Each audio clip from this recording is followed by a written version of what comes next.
अस्सलाम वालेकुम, welcome once again. हम आप इम्यूनोलॉजी शुरू कर रहे हैं। इम्यूनोलॉजी में हमारे पास पॉइंट नंबर 339 है। इसमें वो बता रहा है कि जो डिप्थीरिया की वैक्सीन होती है, diphtheria vaccine is type 3 hyper sensitivity reaction. ठीक है, अब हाइपर सेंसिटिविटी रिएक्शन में उसका निमोनिक बताया हुआ है एसिड का। ठीक है, अब जो टाइप 1 होती है that is an anaphylactic reaction, यानी कि इसमें आपके पास एलर्जी की वजह से हो रही होती है और साथ में एटोपिक रिएक्शन होता है। जो आपके पास टाइप 2 है, टाइप 2 आपके पास साइटोटॉक्सिक होता है।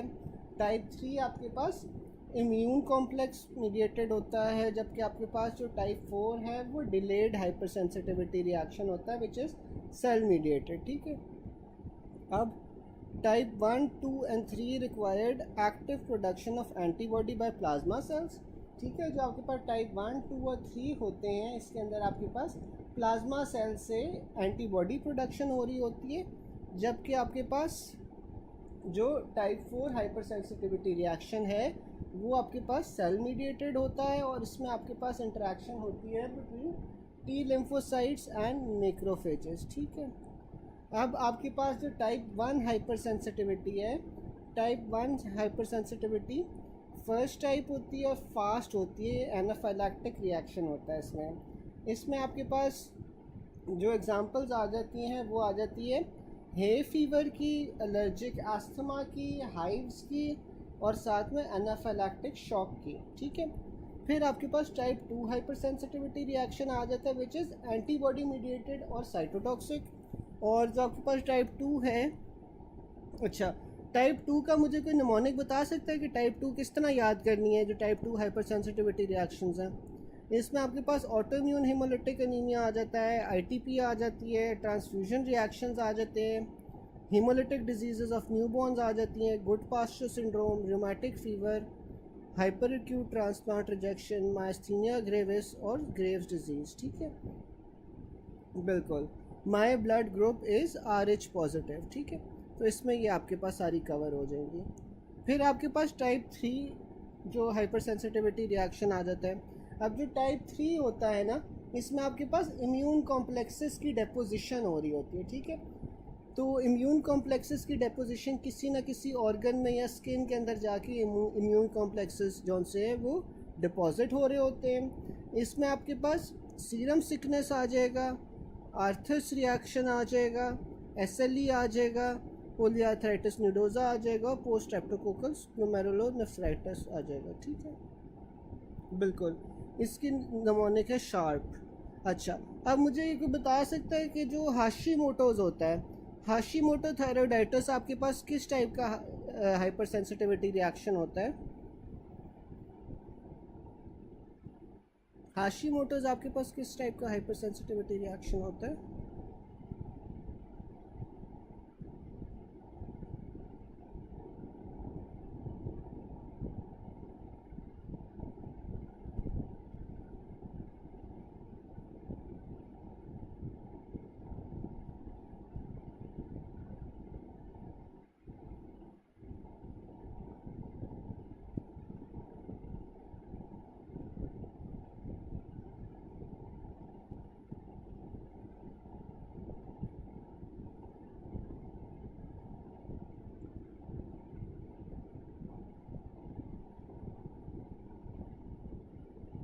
बिल्कुल टाइप 4 होती है। ठीक है, टाइप 4 होती है। फिर आपके पास आ जाता है टाइप 4 हाइपर सेंसिटिविटी रिएक्शन। आप जिस तरह डॉक्टर जोया ने बताया कि जितनी भी डिजीज़ेज़ होती हैं जो सिस और टिस से एंड कर रही होती हैं वो आपके पास टाइप 4 हाइपर सेंसिटिविटी रिएक्शंस आ जाती हैं। ठीक है, इसमें आपके पास डायबिटीज़ आ जाएगा, डायबिटीज़ मेलाइटस होता है ना, तो मेलाइटस आपके पास कौन सा है वो आ जाएगा। फिर डर्माटाइटिस आ जाएगा।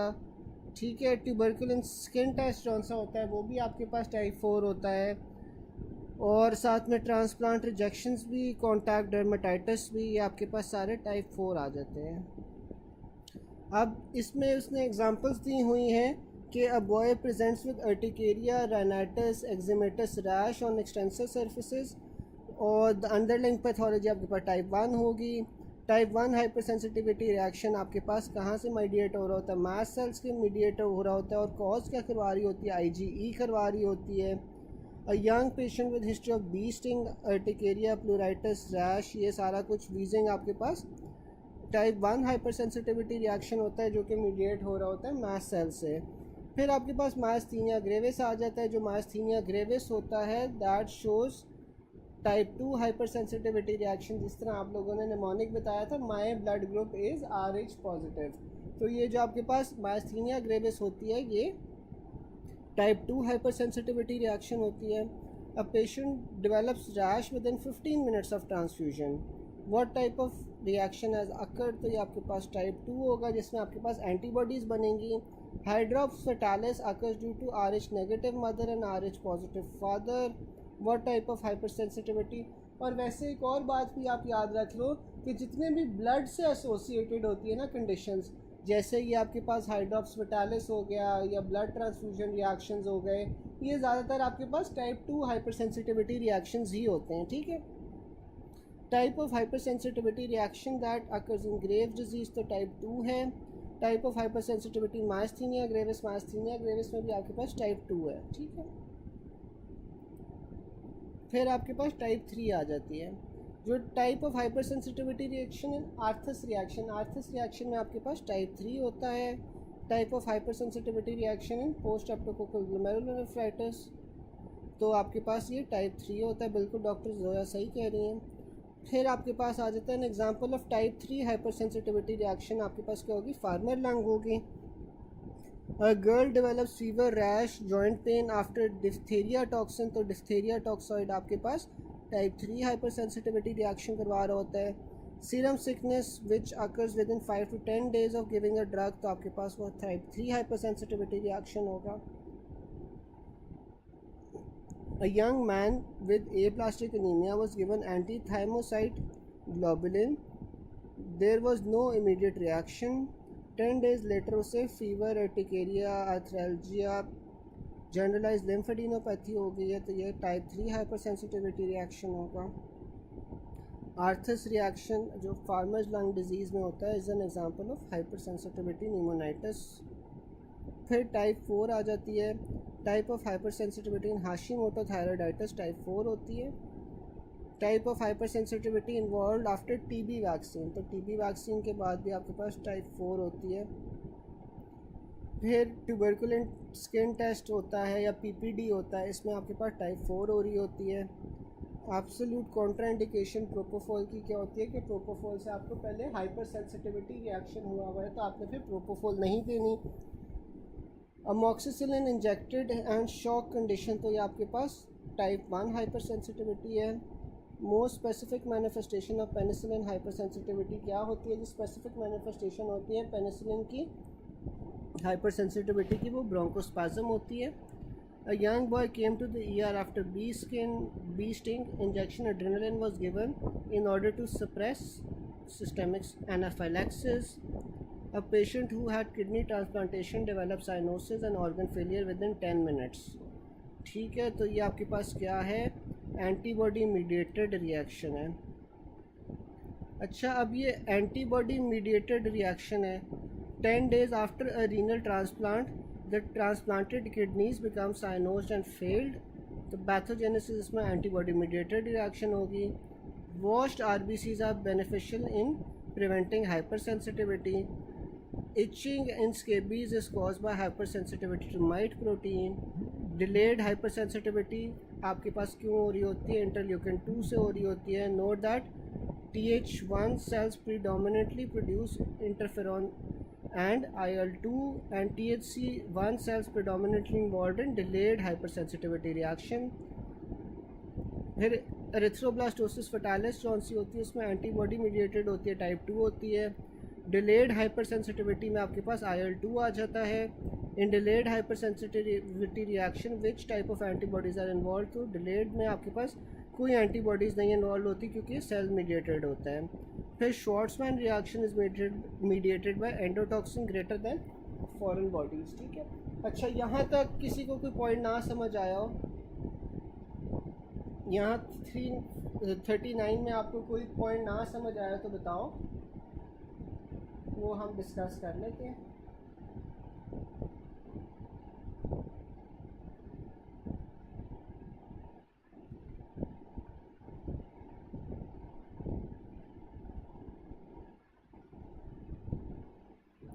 कोई ऐसा पॉइंट है जो समझ नहीं आया?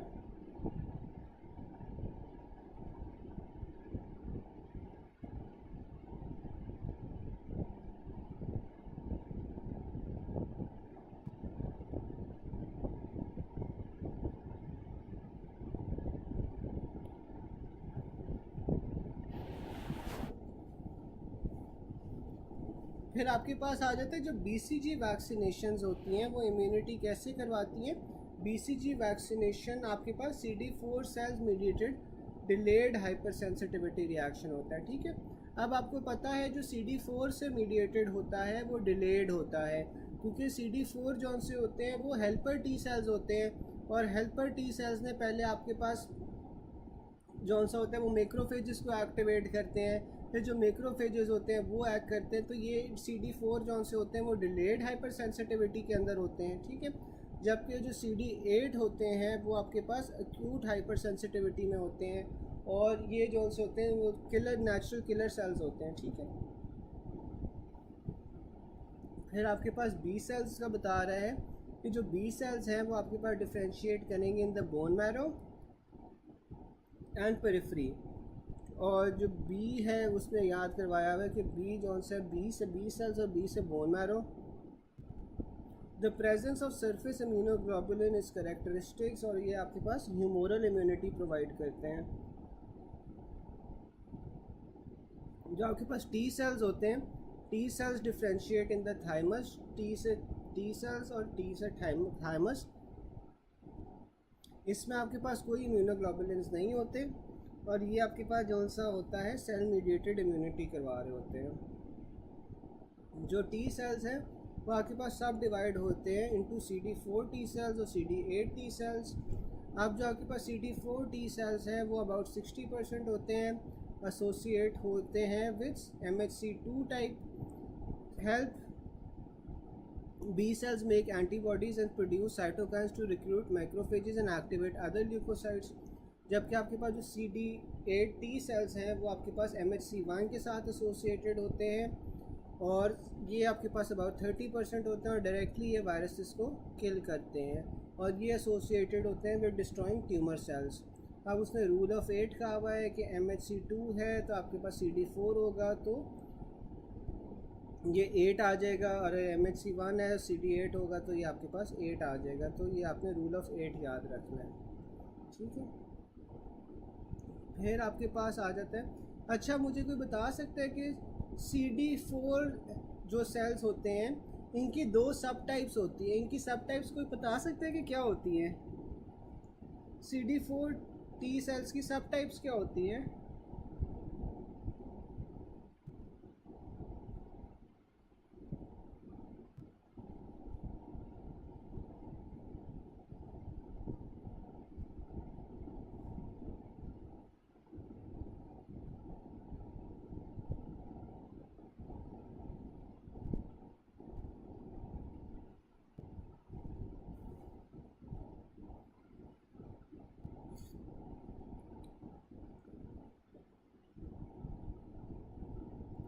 CD4 T सेल्स की सब टाइप्स क्या होती है, वो बता सकते हैं?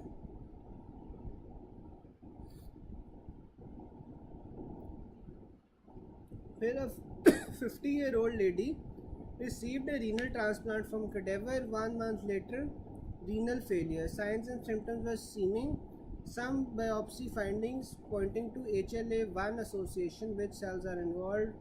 तो ये आपके पास CD8 सेल्स होंगे, बिल्कुल TH1 और TH2 टाइप्स होती हैं। Which of the following has anti tumour activity, तो आपके पास ये CD8 जो होते हैं plus cytotoxic T lymphocyte killing cells। Remember CD8 cells and natural killer cells are both anti tumour cells, लेकिन इसमें आपने CD8 को प्रेफर करना है over natural killer cells. Primary response against graft rejections आपके पास साइटोटॉक्सिक T सेल्स आ जाता है।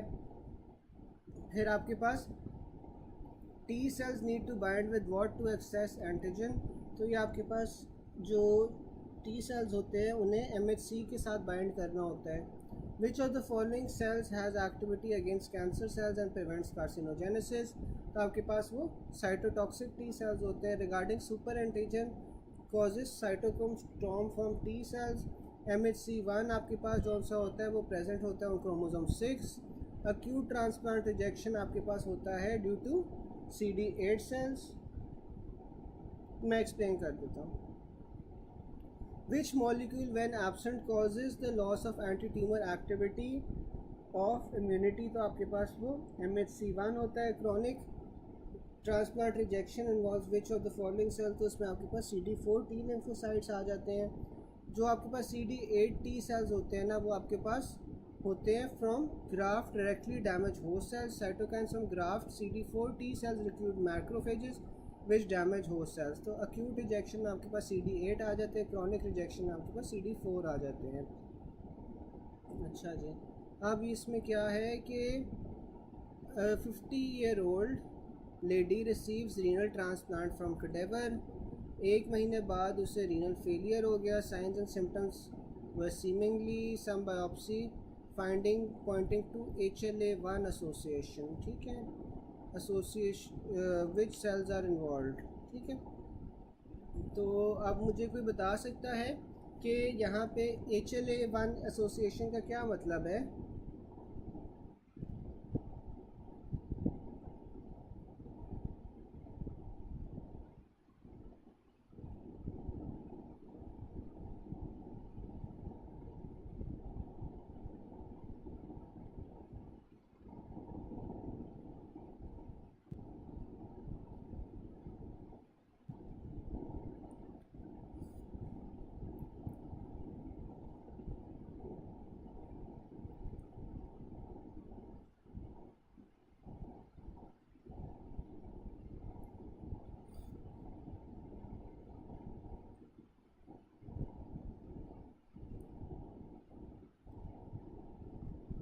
अब ये जो आपके पास HLA1 है ना, HLA1 जो सा होता है ये वायरसेस वगैरह के ऊपर एंटीजन होता है. जो सॉरी ये आपके पास ना जो वायरसेस के खिलाफ वाइट ब्लड सेल्स बन रहे होते हैं ना, ये वाइट ब्लड सेल्स के ऊपर एंटीजन होता है. ठीक है. और ये आपके पास फैसिलिटेट करता है binding of CD8 cells on the आपके पास जो इम्यून सिस्टम के सेल्स होते हैं वहाँ पे ये बाइंडिंग को सपोर्ट करता है. तो जब भी HLA1 आता है उसकी एसोसिएशन होती है विद CD8 T सेल्स. ठीक है. तो ये आपके पास यहाँ पे जो कडेवर के साथ आपने रीनल ट्रांसप्लांट किया है, कडेवर के साथ आपने जब रीनल ट्रांसप्लांट किया हुआ है तो यहाँ पे आपके पास HLA1 सेल्स HLA1 जो सी है वो क्लास एंटीजन्स की प्रेजेंट होगी ऑन द WBCs जो आपके पास उसके खिलाफ प्रोड्यूस हुए हैं, जो फॉरेन बॉडी के खिलाफ WBCs प्रोड्यूस हुए हैं उनके ऊपर आपके पास HLA1 की प्रेजेंटेशन आएंगी विच हेल्प्स CD8 की बाइंडिंग को. ठीक है. CD8 की बाइंडिंग को ये हेल्प करते हैं. तो इसलिए यहाँ पे आपके पास CD8 आना चाहिए. ठीक है.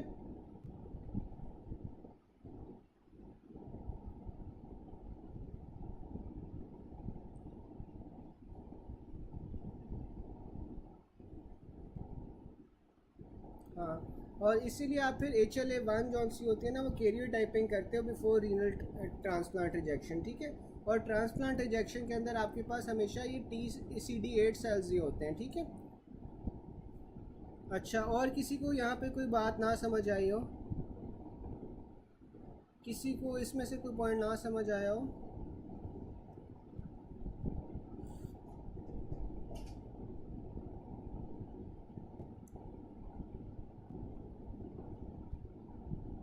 फिर आगे आ जाता है PPD tuberculin test done to a patient after 40 hours. आपके पास 15 मिलीमीटर एरिथीमा हुआ है तो इसमें आपके पास हेल्पर टी सेल्स आ जाते हैं.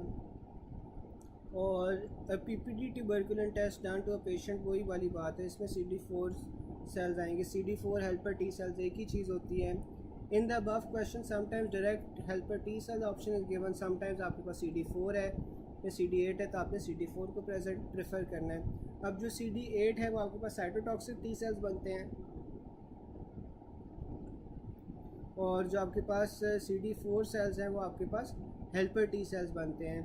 जो आपके पास मेमोरी टी सेल्स होते हैं वो CD4 भी हो सकते हैं और CD8 भी हो सकते हैं, ठीक है।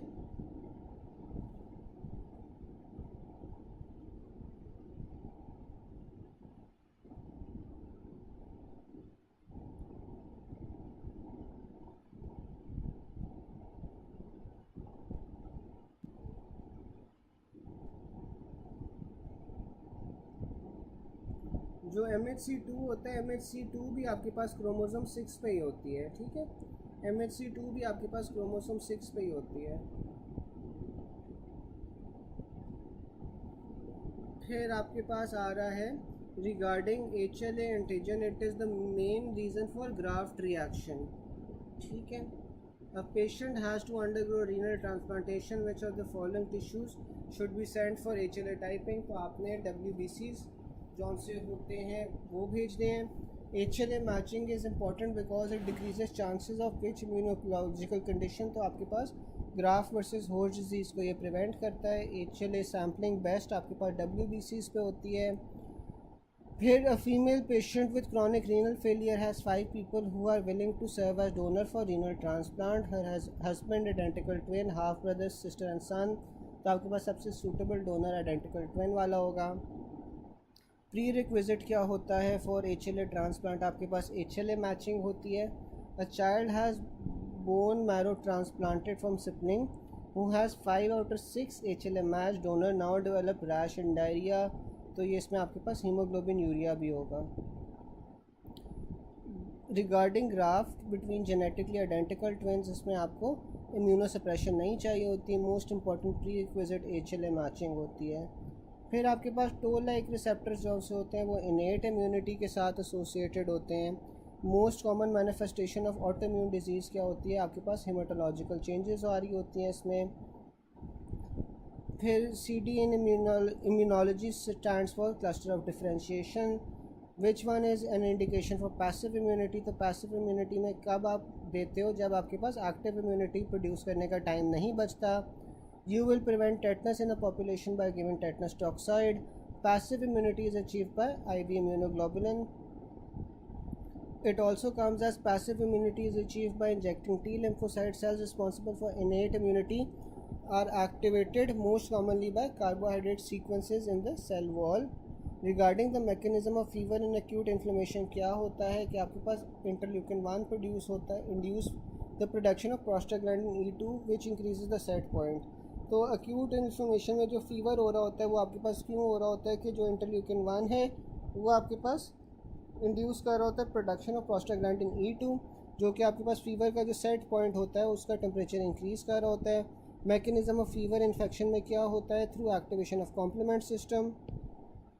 फिर disease of the spine which leads to fusion of vertebra ankylosing spondylitis associated with HLA B27।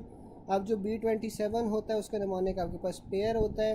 Pair में आपके पास सोरियाटिक आर्थराइटिस आ जाता है, एंकालोजिंग स्पॉन्डिलाइटिस आ जाता है, IBD एसोसिएटेड आर्थराइटिस और रिएक्टिव आर्थराइटिस आ जाता है जिसका निमोनिक पेयर है। इससे आप जौन से सीरो नेगेटिव आर्थ्रोपैथीज भी कहते हो। फिर आपके पास आ जाता है DQ और DQ8, DQ2 और DQ8। तो ये आपके पास सीलियक डिजीज़ में होता है। इसे आप ग्लूटेन सेंसिटिव इंटेरोपैथी भी कहते हैं सीलियक को। और इसका निमोनिक है I ate too much gluten at Dairy Queen, ठीक है। तो ये DQ2 और DQ8 का I ate too much gluten at Dairy Queen, तो ये आपके पास सीलियक का आ जाता है। DR2 में आपके पास क्या आता है? मल्टीपल स्क्लेरोसिस आ जाती है। मल्टीपल स्क्लेरोसिस के साथ साथ हे फीवर आ जाता है। SLE गुड पास्चर सिंड्रोम, इसमें आपके पास निमोनिक है multiple hey fractures have dirt, ठीक है। तो इसमें आपके पास ये आ जाता है। फिर आपके पास DR3 है। DR3 में आपके पास निमोनिक है 2-3 SLE, तो इसमें आपके पास SLE आ जाता है। और डायबिटीज़ मेलाइटिस टाइप 1 आप याद रख लो। फिर आपके पास DR4 आ जाता है। अब जो DR4 है इसमें आता है 4 वॉल्स इन अ रूम, तो इससे आपके पास रूमेटॉइड आर्थराइटिस आप याद रख सकते हो। फिर DR5 आ जाता है। DR5 में आपके पास pernicious anaemia, vitamin B12 deficiency और हाशिमोटो थायराइडाइटिस आ जाता है, ठीक है। ये आप याद रख सकते हो। हम 5 में आपके पास एज से हाशिमोटो थायराइडाइटिस आ जाता है और 5 से आपके पास DR5 आ जाता है। फिर आपके पास HLA-B27 is associated with ankylosing spondylitis associated with Reiter syndrome. Previously reactive arthritis को आप रीटर सिंड्रोम भी कहते थे। HLA-DR4 is associated with rheumatic disease. ये B5 अक्सर पेपर में आता है, आई थिंक फरवरी वाले टाइम में भी HLA-B5 आया हुआ था। ये जो B5 होता है वो आपके पास बैचलर डिजीज़ के साथ एसोसिएटेड होता है। फिर आयोटिक इंसफिशेंसी आपके पास किस चीज़ के साथ एसोसिएटेड होती है? आयोटिक इंसफिशेंसी आपके पास एंकाइलोजिंग स्पॉन्डिलाइटिस के साथ एसोसिएटेड होती है। फिर आपके पास आ जाता है at birth presence of which immunoglobulin indicates intrauterine infections of neonate, तो आपके पास वो IgM आती है। DR4 का भी आया था, DR4 का तो सही है ना? हाँ, DR4 का आपके पास रूमेटॉइड आर्थराइटिस है, 4 वॉल्स होती हैं एक रूम में, तो आप इस तरह याद रख सकते हो, ठीक है। फिर आपके पास IgA आती है। जो IgA होती है वो आपके पास रिलीज इनटू सिक्रीशंस जैसे टीयर, सलाइवा, म्यूकस और ब्रेस्ट मिल्क के अंदर ये आपके पास IgA जौन सा होता है वो रिलीज़ हो रहा होता है। मोस्ट प्रोड्यूस्ड एंटीबॉडी ओवरऑल, लेकिन लोअर सीरम कॉन्सेंट्रेशन इसमें होती हैं, ठीक है। Produced in the GI tract, example the Peyer patches and protects against gut infection जैसे कि जार्डिया। फिर आपके पास IgG आ जाती है। जो आपके पास IgG होती है वो सबसे छोटी एंटीबॉडी होती है, और इसका काम क्या होता है कि ये बैक्टीरिया को ऑप्सोनाइज करती है, neutralises bacterial toxins and viruses. इसकी हाईएस्ट सीरम में कॉन्सेंट्रेशन होती है। ये वार्म एंटीबॉडी होती है, प्लेसेंटा को क्रॉस करती है, जबकि IgM जौन सी होती है वो लार्जेस्ट एंटीबॉडी होती है, मैक्रो फॉर IgM, और ये आपके पास कोल्ड एंटीबॉडी आ जाती है। और अर्ली और प्राइमरी इम्यून रिस्पांस में आपके पास IgM आती है। फिर IgE आ जाती है। जो IgE होती है वो मास्ट सेल्स के साथ और बेसोफिल्स के साथ बाइंड करती है, और इसकी सीरम में लोएस्ट कॉन्सेंट्रेशंस होती हैं, ठीक है। IgE की अब सीरम में लोएस्ट कॉन्सेंट्रेशंस हैं। सीरम के अंदर हाईएस्ट कॉन्सेंट्रेशन किसकी होती है, कोई बता सकता है? लोएस्ट तो IgE हो गई, हाईएस्ट कॉन्सेंट्रेशन किसकी होगी?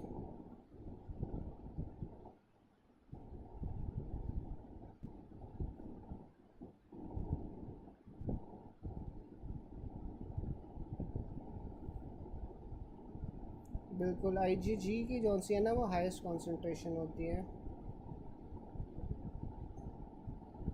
फिर IgA का वो बता रहा है कि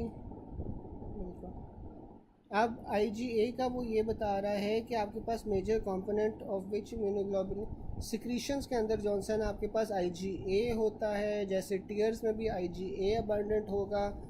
फिर आप रुबेला में प्रेगनेंसी कब टर्मिनेट करोगे? जब आपके पास IgM लेवल्स बढ़ जाते हैं, क्योंकि जो IgM लेवल्स होते हैं they are an indicative of acute infections. बिल्कुल, इसका निमोनिक गामडे है, ठीक है। G जौन सी होती है सबसे ज़्यादा होती है, E सबसे कम होती है। बीच में आपके पास फिर बाकी सारी आ जाती हैं। फिर आपके पास आ जाता है which of the following is a pentamer immunoglobulin, तो आपके पास पेंटामर IgM होता है, सबसे बड़ी भी IgM होती है, कोल्ड एंटीबॉडी भी आपके पास IgM होती है।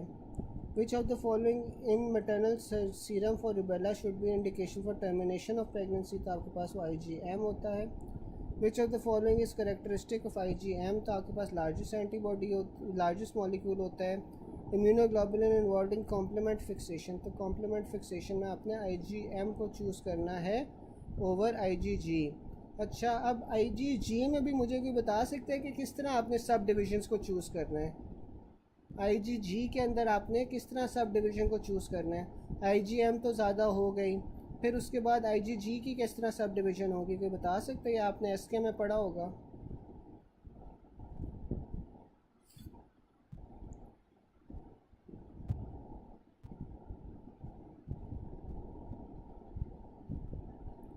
बिल्कुल, इसमें आपके पास 3 to 1 आ जाता है, ठीक है। तो IgM is greater than IgG 3, 2 और 1, बिल्कुल। और विच of the following does not cross placenta, तो आपके पास वो IgM होती है जो प्लेसेंटा को क्रॉस नहीं करती। Newborn child with repeated infection, haematologist को क्या देखना चाहिए? IgG देखना चाहिए। अगर चाइल्ड विद रिकरेंट इन्फेक्शंस होगी तो फिर आपके पास IgA मिसिंग होगी, लेकिन अगर न्यूबॉर्न होगी तो उसमें IgG आप देखोगे। अब न्यूबॉर्न में IgG क्यों देख सॉरी चाइल्ड में आप IgA क्यों देखते हो, क्योंकि जो बच्चा होता है वो वैसे ही मदर फीड से उसे IgA मिल रहा होता है, ठीक है। तो इसलिए आपने जो न्यूबॉर्न्स होते हैं उसमें IgG देखनी है, जबकि बच्चों में आपने IgA देखनी है। लॉन्ग टर्म मेमोरी इम्यूनोग्लोबुलिन कौन सी होती है? IgG होती है।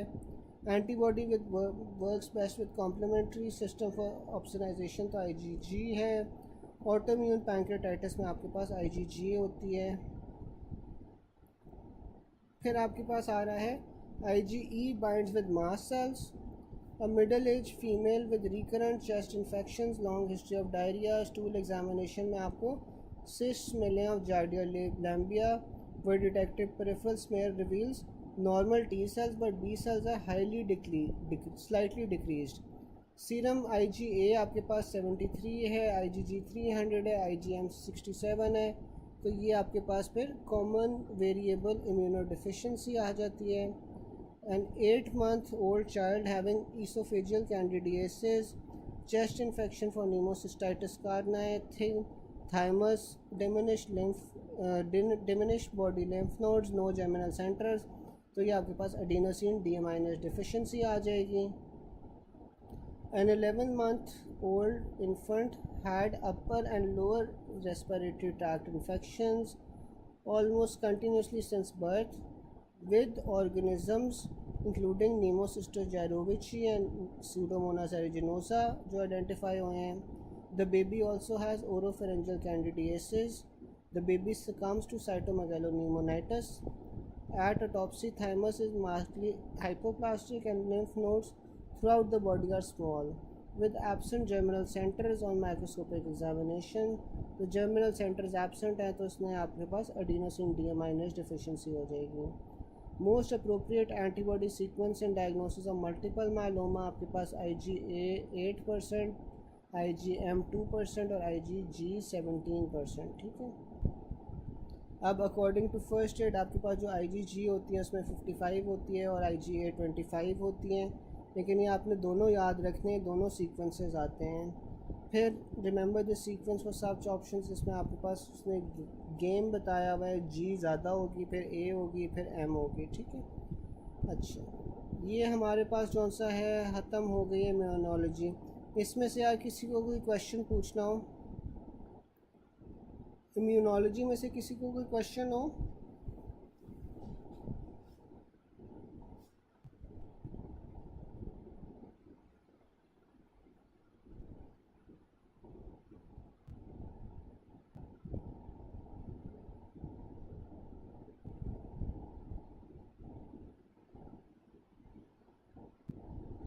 कुछ पूछना है तो यार पूछ लो, because probably this will be the last time कि हम ये चैप्टर्स कर रहे हैं। तो अगर आपको कोई भी पॉइंट नहीं समझ आ रहा तो आप लोग पूछ लो तसल्ली से, क्योंकि ये बाद में फिर नहीं कर पाएंगे हम।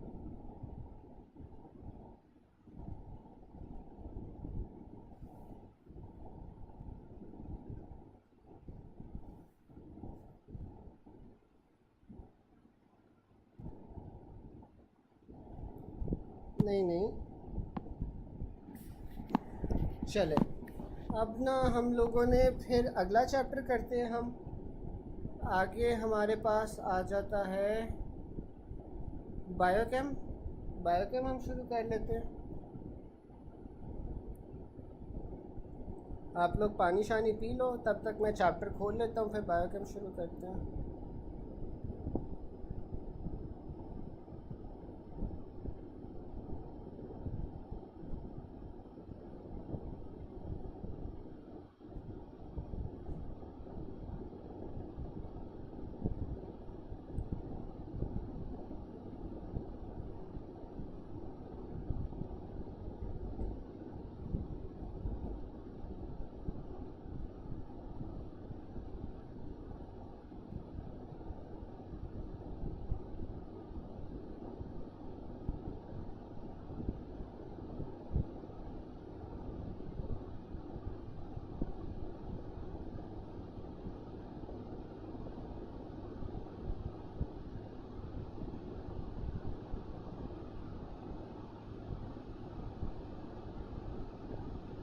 चलें, हमारे पास बायोकेमिस्ट्री का चैप्टर है 385, कौन सा पेज नंबर है?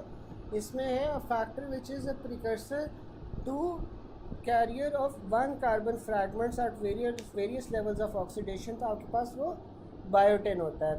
Factor involved in one carbon transfer, तो आपके पास वो फेरेटेन होता है। ठीक है, अब अगर वो वन कार्बन कैरियर का है तो वन कार्बन कैरियर में आपके पास बायोटेन आ जाता है। अगर वो वन कार्बन ट्रांसफ़र का है तो ट्रांसफ़र के अंदर आपके पास फोलेट आ जाता है। फिर आपके पास आ जाती है सल्फ़र कंटेनिंग अमाइनो एसिड्स। आपके पास जो सल्फ़र कंटेनिंग अमाइनो एसिड्स होती हैं उसमें सिस्टीन आ जाता है।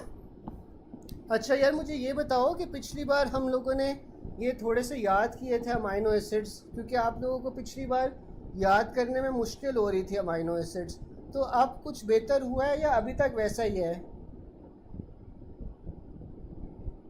नहीं doctor Ayesha, thank you so much. अच्छा मुझे यार ये बताओ कि आपके पास जौन सा है याद हुआ है ये वाली चीज़ जो अमाइनो एसिड्स हैं, हमने पिछली बार किया था और पिछली बार आप लोगों को याद नहीं हो रहा था, तो अब कुछ बेहतर हुआ है याद करना?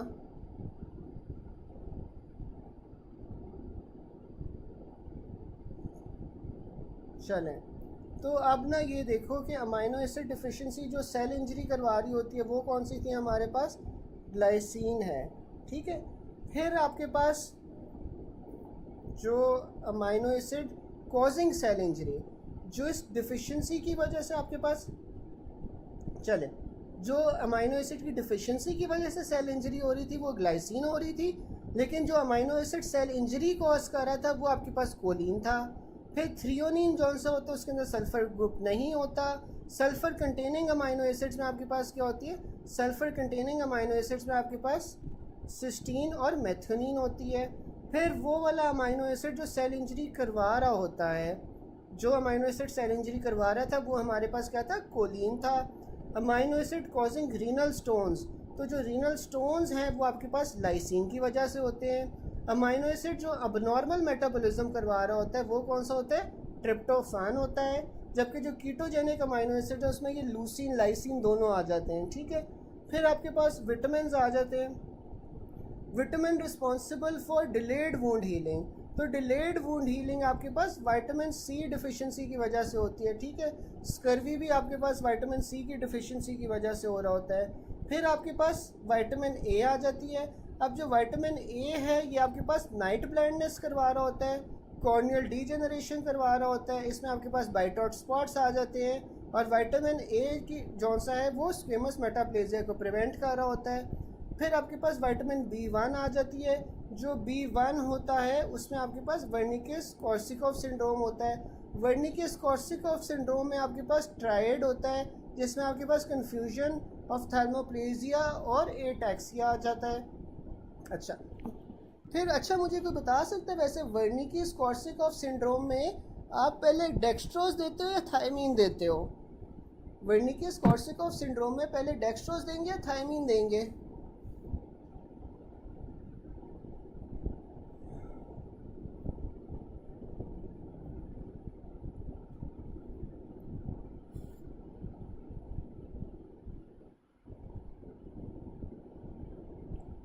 बिल्कुल थायमीन देंगे। ठीक है, थायमीन देते हैं।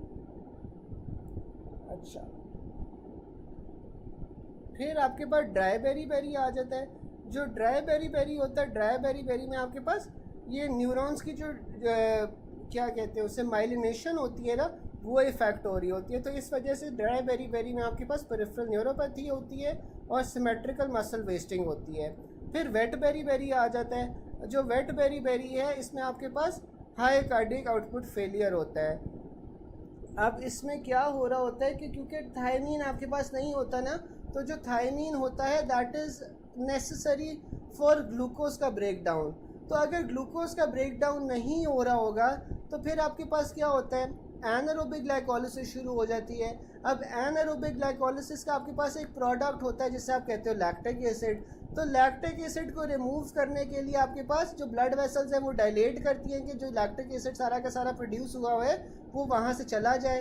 तो जब ब्लड वेसल्स आपके पास डायलेट हो जाएंगी तो हार्ट की तरफ जो ब्लड है वो ज़्यादा पंप होना शुरू हो जाएगा, जिस वजह से आपके पास डायलेटेड कार्डियोमायोपैथी होती है, हाई कार्डियक आउटपुट फेलियर होता है।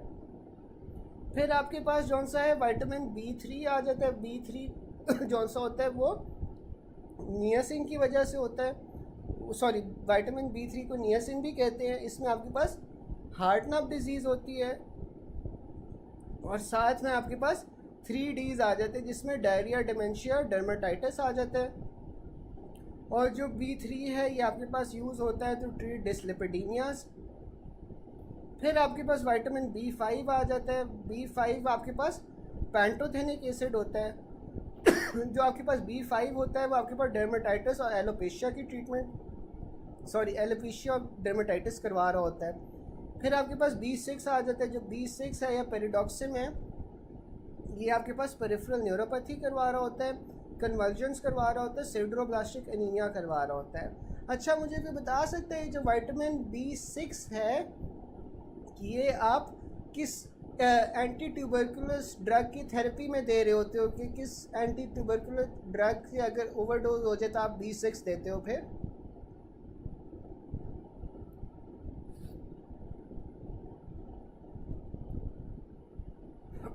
बिल्कुल आइसोनियाजिड, ठीक। फिर आपके पास B7 आ जाता है। जो विटामिन B7 होता है वो आपके पास बायोटिन होता है और ये आपके पास फैटी एसिड्स की ऑक्सीडेशन करवा रहा होता है। फिर आपके पास विटामिन B9 आ जाता है। जो B9 होता है उससे आप फोलेट कहते हो। ये आपके पास ग्रीन लीफी वेजिटेबल्स के अंदर होता है। ये अब्जॉर्ब होता है in jejunum. Deficiency causes macrocytic megaloblastic anaemia, और ये आपके पास डिक्रीज़ होता है अल्कोहलिज्म में और प्रेगनेंसी में। इसीलिए आप प्रेग्नेंट लेडीज़ के अंदर फिर फोलेट की जो सी होती है वो दवाइयाँ देते हो, ठीक है। फिर आपके पास विटामिन B12 आ जाता है। B12 को आपको बैलामिन भी कहते हैं और B12 आपके पास इसकी डिफिशिएंसी में मैक्रोसिटिक मेगालोब्लास्टिक एनीमिया हो रहा होता है। इसमें आपके पास नर्व डैमेज होती है, एनिमल प्रोडक्ट्स में ही आपके पास पाया जाता है और लार्ज रिजर्व पूल होता है 3 to 4 ईयर्स इन लिवर। इसलिए जो विटामिन B12 है इसकी डिफिशिएंसी मैल एब्जॉर्प्शन की वजह से होती है, मैल न्यूट्रिशन की वजह से ज़्यादातर नहीं होती, ठीक है, क्योंकि आपके पास इसके लार्ज रिजर्व्स पाए जाते हैं। तो इसकी जो डिफिशिएंसी है वो आपके पास मैल एब्जॉर्प्शन की वजह से होती है, मैल न्यूट्रिशन की वजह से एज सच नहीं होती, ठीक है। और ये भी हमने पढ़ा था कि जो एंड स्टेज रीनल डिजीज़ होती है, एंड स्टेज रीनल डिजीज़ में आपके पास विटामिन B12 की डिफिशिएंसी हो रही होती है। और विटामिन B12 की डिफिशिएंसी की वजह से क्या हो रहा होता है एंड स्टेज रीनल डिजीज़ में, किसी को याद है?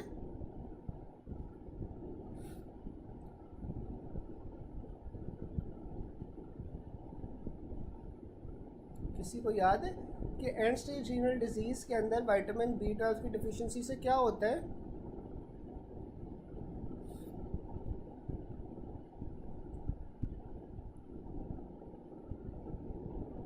बिल्कुल ओरल अल्सर्स होते हैं, ठीक है।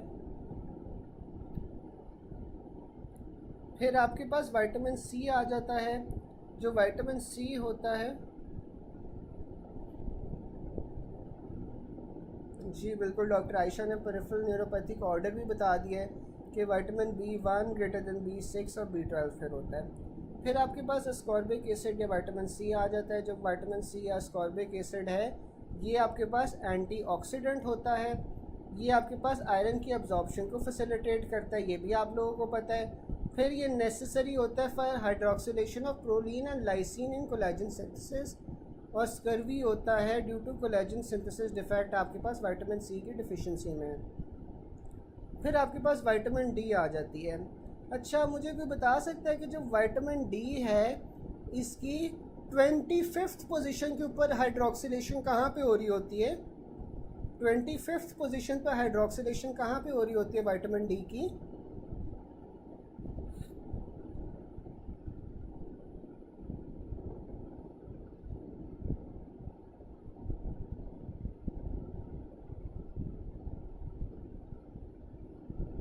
बिल्कुल लिवर में हो रही होती है। और जो दूसरी, अच्छा, अब ये जो लिवर के ऊपर, लिवर के अंदर आपके पास 25th पोजीशन पर हाइड्रोक्सिलेशन हो जाती है ना, ये इसका स्टोरेज फॉर्म होता है, ठीक है, ये इसका स्टोरेज फॉर्म होता है। और फिर दूसरी जो हाइड्रोक्सिलेशन होती है वो फर्स्ट पोजीशन के अंदर होती है और वो 1 अल्फ़ा हाइड्रोक्सिलेज से होती है। और ये जो 1 अल्फ़ा हाइड्रोक्सिलेज है ये आपके पास किडनी के अंदर प्रेजेंट होता है और ये फिर आपके पास एक्टिव फॉर्म बन जाती है। बिल्कुल डॉक्टर आयशा जी सही कह रही है। फर्स्ट हाइड्रोक्सिलेशन आपके पास लिवर में वो किडनी में हो रही होती है और ये फिर एक्टिव फॉर्म बन जाता है, जबकि 25th पोजीशन में जब हाइड्रोक्सिलेशन हो रही होती है लिवर के अंदर तो वो उसकी स्टोरेज फॉर्म होती है। तो ये अमूमन ना आपके पास MCQ ये भी आता है कि जो आपके पास स्टोरेज फॉर्म होती है ये आपने लैब में टेस्ट करना है ना, तो जो आप लैब में टेस्ट कर रहे होते हो वो आप 25 हाइड्रोक्सी वाला जो है ना फॉर्म वो टेस्ट कर रहे होते हो, which is the storage form. फिर आपके पास बच्चों में रिकेट्स होता है, इसकी डिफिशिएंसी में, बड़ों में ऑस्टियोमलेशिया होता है। फिर आपके पास आ जाती है विटामिन ई। अब जो विटामिन ई है ये आपके पास एंटीऑक्सीडेंट होती है, can enhance the anticoagulant effect of warfarin. Deficiency आपके पास कॉजेज हीमोलिटिक एनीमिया और मसल वीकनेस। अच्छा, अब ये विटामिन ई भी जो है ना ये एक एंटीऑक्सीडेंट होता है, विटामिन सी भी एक एंटीऑक्सीडेंट था। तो एंटीऑक्सीडेंट्स का मुझे कोई ऑर्डर बता सकते हैं कि एंटीऑक्सीडेशन का आपके पास ऑर्डर क्या होना चाहिए? हमने किस ऑर्डर में सिलेक्ट करना है?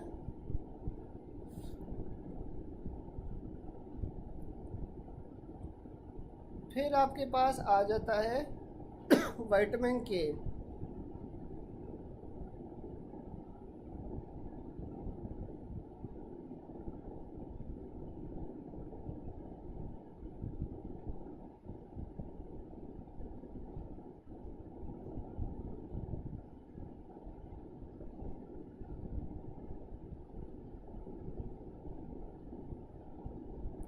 बिल्कुल, ग्लूटाथायोन होता है, ग्लूटाथायोन के बाद विटामिन ई, फिर सी और फिर ए। बिल्कुल,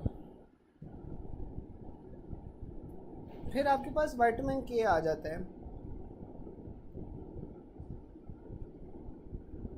विटामिन के इज़ फॉर कोगुलेशन। तो आपको पता है जो विटामिन के होता है वो आपके पास ब्लड क्लॉटिंग के अंदर यूज़ होता है। सिंथेसाइज कहाँ से होता है? By intestinal flora, necessary for maturation of factors 2, 7, 9, 10, protein C और एस। आपको पता है कि जो 2, 7, 9, 10 सी और एस होते हैं ये सारे विटामिन के डिपेंडेंट होते हैं और अगर इसकी डिफिशिएंसी हो जाए तो आपके पास फिर नियोनेटल हैमरेज होता है क्योंकि ये ब्लड क्लॉटिंग करवा रहा होता है। फिर विटामिन ए जौन सी होती है वो रेटिनॉल होती है। Hypervitaminosis A causes dry skin. फिर cost effective for vitamin A क्या होती है कि आप डाइटरी एनालिसिस करवा लो। रोल ऑफ विटामिन ए क्या होती है? Integrity of germinal epithelium. Earliest sign of vitamin A deficiency क्या होगा? कंजक्टाइवल ज़िरोसिस होगा, जबकि अर्लीस्ट सिम्टम वो पूछ रहे तो नाइट ब्लाइंडनेस आपके पास सिम्टम होता है, साइन नहीं होता। फिर आपके पास vitamin required for synthesis of cofactor A. तो कोफैक्टर ए आपके पास पैंटोथेनिक एसिड आ जाता है। Pellagra is associated with which vitamin? तो आपके पास वो नियासिन होता है जिसमें डायरिया, डेमेंशिया और डर्मेटाइटिस होता है। Vitamin that causes transamination of alanine and aspartate. तो आपके पास वो B6 होता है। Glutamate amino transferase and alanine amino transformation formation use which of the following vitamin as cofactor? तो आपके पास विटामिन B6 होगा। Which vitamin acts as a cofactor in oxidation of fatty acids? तो आपके पास वो बायोटिन होगी। Cheilosis, seborrheic dermatitis, corneal vascularization. तो आपके पास ये राइबोफ्लेविन की डिफिशिएंसी है। बेरी आपके पास थायमीन की डिफिशिएंसी की वजह से हो रहा होता है। पलेग्रा आपके पास नियासिन की डिफिशिएंसी की वजह से होता है। Transamination of AST and ALT requires which cofactor? था आपके पास उसके लिए B6 होता है। ठीक है, फिर विच विटामिन डिफिशिएंसी कॉजेज होमोसिस्टीन्यूरिया? तो होमोसिस्टीन्यूरिया आपके पास B12 में होती है, जबकि आपके पास जो B6 होती है B6 में होमोसिस्टीन लेवल्स आपके पास नॉर्मल रहते हैं। Homocysteine levels increase in which vitamin deficiency? तो वो B12 होती है। फिर आपके पास विटामिन डी आ रहा है। Which of the following metabolite of vitamin D can be use to access the levels of vitamin D? तो आपके पास ये 25 हाइड्रोक्सी विटामिन डी होता है जो लिवर के अंदर हाइड्रोक्सिलेशन हो रही होती है। इसी तरह जो लेबॉर्ट्री मेजरमेंट्स है, जो अभी मैं आपको क्वेश्चन बता रहा था ना, ये अक्सर आता है कि लेबॉर्ट्री मेजरमेंट विटामिन डी की आपके पास क्या इन्वॉल्व करती है? आपके पास 25 हाइड्रोक्सी विटामिन डी इन्वॉल्व करती है। फिर chronic renal failure patient with hypocalcaemia and hyperphosphataemia, which hormone test to be done next, आपने 25 हाइड्रोक्सी डी करवाना है। Richest source of vitamin D आपके पास कहाँ पे होती है? कॉड लिवर ऑयल में, ठीक है। कॉड एक स्पेसिफिक काइंड ऑफ फिश होती है, उस फिश का जो लिवर ऑयल होता है वो that is the richest source of vitamin D. A child came to you with OPD with bowing of leads, decrease osteomatrix आपके पास विटामिन डी डिफिशिएंसी की वजह से होती है। अडल्ट के अंदर विटामिन डी डिफिशिएंसी ऑस्टियोमलेशिया करवा रही होती है। फिर आपके पास विटामिन सी और विटामिन ई आ जाता है, important vitamin for bone regeneration. तो बोन रीजनरेशन के लिए आपके पास विटामिन सी होगा। फिशरमैन है with gums hypertrophy and bleeding, तो ये आपके पास विटामिन सी होगा। विटामिन ई की डिफिशिएंसी आपके पास हीमोलिटिक एनीमिया करवा रही होती है। अगर people with only fish and meat, no fruits in the diet, तो ये आपके पास विटामिन ई सी की डिफिशिएंसी है। A 30-year-old fisherman presented with swellings of gum and purpura. He is most likely suffering from which deficiency? तो आपके पास vitamin C deficiency होगी। अब विटामिन के जो सा होता है वो क्लॉटिंग के लिए इंपॉर्टेंट होता है, तो अगर विटामिन के नहीं होगा तो आप ब्लीडिंग वाले डिसऑर्डर्स आपके पास होंगे।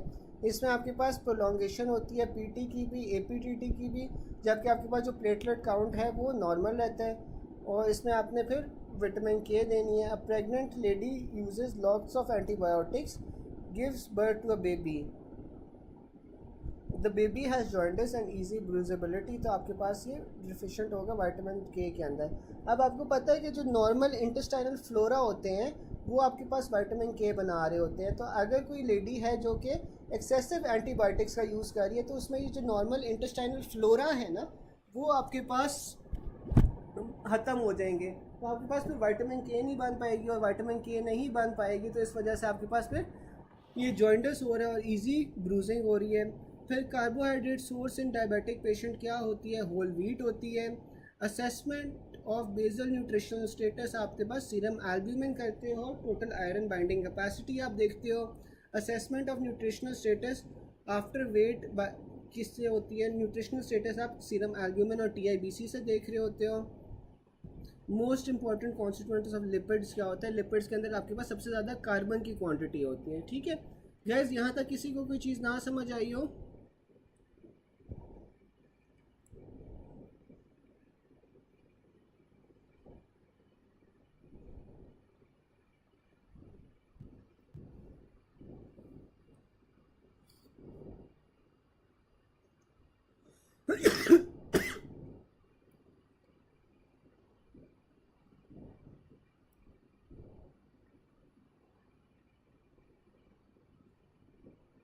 अच्छा, ये जो आपके पास एसके है, जो आप कह रहे हो कि इसमें विटामिन सी जो सा हुआ है लिखा हुआ है कि कॉजेज हीमोलिटिक एनीमिया, तो उसमें विटामिन ई का भी ऑप्शन था, उसमें विटामिन ई का ऑप्शन था साथ,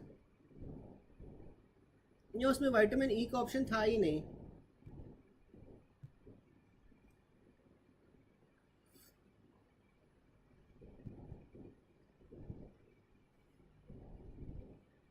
उसमें विटामिन ई का ऑप्शन था या विटामिन ई का ऑप्शन नहीं था?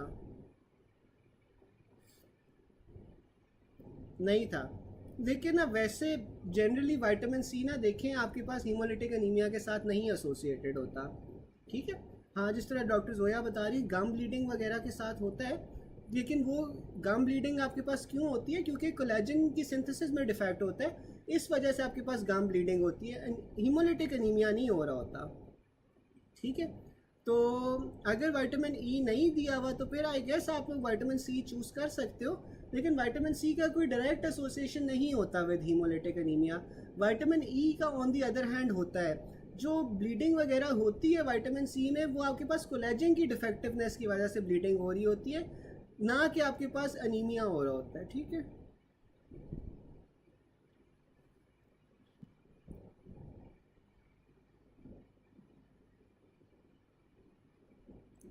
अच्छा यार, इस तरह है कि आप लोग ना आप माइनर्स वाली क्लास ले लो, हमारा थोड़ा सा बायोकेम रह गए, तो बायोकेम ना हम बाकी फिर कल कर लेंगे, ठीक है। और like if there are some specific topics ना जो आप लोगों ने दोबारा से करने हैं, क्योंकि अब आपके पास दिन कम रह गए, हम सारे के सारे topics I don't think Rafiullah से कर सकते हैं, ठीक है। तो आपने ना मुझे वो ग्रुप पे टॉपिक्स बता देने जो जो आप लोगों को लगता है कि आप लोगों ने दोबारा से करने हैं, तो वो हम जो 2 से 3 टॉपिक्स एक दिन में करते हैं ना, तो हम उसमें एडजस्ट कर लेंगे, इस तरह आपकी जो मेजॉरिटी टॉपिक्स हैं वो हो जाएंगे, ठीक है। तो आप लोग ना मुझे ग्रुप के अंदर बता देना कि कौन कौन से टॉपिक्स आप दोबारा से करना चाहते हो। तो ये जो 5-6 दिन रह गए ना, तो उन टॉपिक्स पे हम ज़्यादा फोकस कर लेंगे, ठीक है। चले, अल्लाह हाफिज़।